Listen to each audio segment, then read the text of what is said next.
Peach streusel scones are officially my new favorite. I love it. All right, first step, put the butter into the freezer so it's nice and cold. Then onto the streusel. We're gonna melt some butter, add white sugar, brown sugar, cinnamon, flour, and my secret ingredient, large oats, as I find the oats just give the streusel on top a little bit more texture, which I personally really enjoy. Mix it all up and end with giving it a squeeze with your fingers so that it just becomes more clumpy. That also gives you a little reason to have a little taste before you clean your fingers off and move on to the next step. All right, 2 peaches for this recipe. Make sure that they are really nice and ripe. You do not want them hard like apples.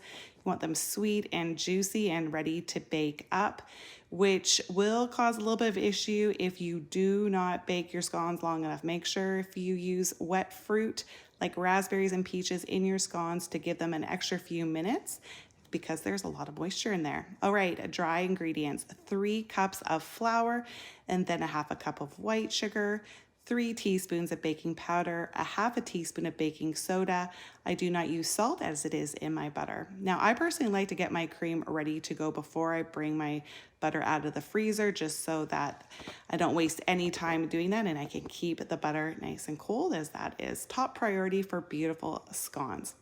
Now, with wet fruit scones, I like to pat my dough out into a really big square or rectangle, put the fruit on the half of it, and then fold the dough over top of it, and then cut it up into whatever size pieces that you like, because otherwise, if you try to mix it all up, it just becomes a really wet, soggy mess.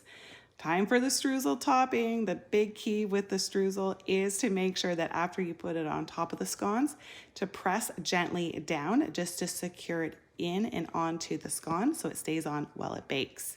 All right, it's into the oven now for about 17 minutes. Time for the glaze on top. This is just a very simple cream and icing sugar glaze. I don't need too much of it, as it's not like the top of the scone is, bare. It has the streusel. So just a little this and that on the top just adds a little bit of sweetness and texture and looks beautiful. All right, here they are in all their glory, ready to be consumed with our family brunch this week. The family loved them, but I do think that I personally like them the best. Give this recipe a try. I think you're gonna love it.